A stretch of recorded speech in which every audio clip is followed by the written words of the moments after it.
Podcast's favorite that I'll be reading, Bear Snores On by Karma Wilson and James Chapman. In a cave in the woods, in his deep dark lair, through the long cold winter sleeps a great brown bear. Cuddled in a heap with his eyes shut tight, he sleeps through the day, he sleeps through the night. The cold winds howl and the night sounds growl, but the bear snores on. An itty-bitty mouse, pitter-pat tiptoe, crawls in the cave from the fluff cold snow. Mouse squeaks, too damp, too dank, too dark, so he lights wee twigs with a small hot spark.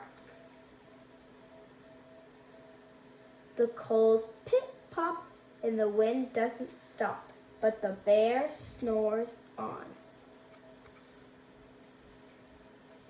Two glowing eyes sneak peek in the den. Mouse cries, "Who's there?" and a hare hops in. "Ho, Mouse," says Hare, "long time no see." So they pop white corn and they brew black tea.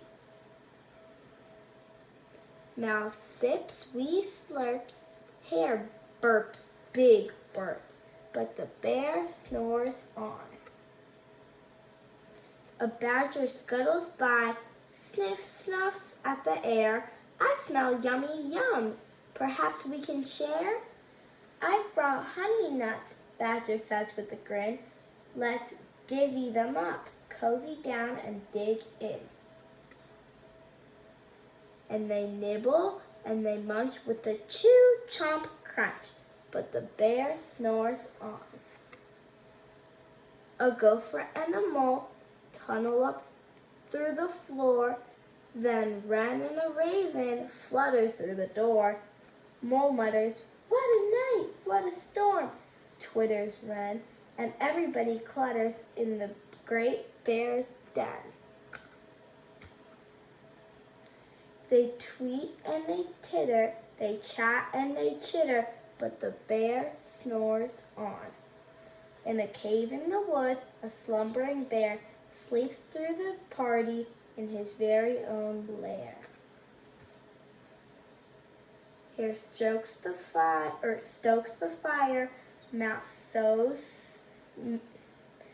seasons stew, then a small pepper fleck makes the bear achoo! He blows, he sneezes, and the whole crowd freezes. And the bear wakes up. Bear gnarls and he snarls. Bear roars and he rumbles. Bear jumps and he stomps. Bear growls and he grumbles. "You've snuck in my lair, and you've all had fun, but me, I was sleeping, and I've had none." He whimpers and he moans, he wails and he groans, and the bear blubbers on. Mouse squeaks, "Don't freak, don't fuss, look, see, we can pop more corn, we can brew more tea." Bear gulps. Bear gobbles, he sighs with delight, then he spins tall tales through the blustery night. When the sun peeks up on a crisp, clear dawn, Bear can't sleep, but his friends snore on. The end. I hope you guys enjoyed that book. I know I did. Bye-bye.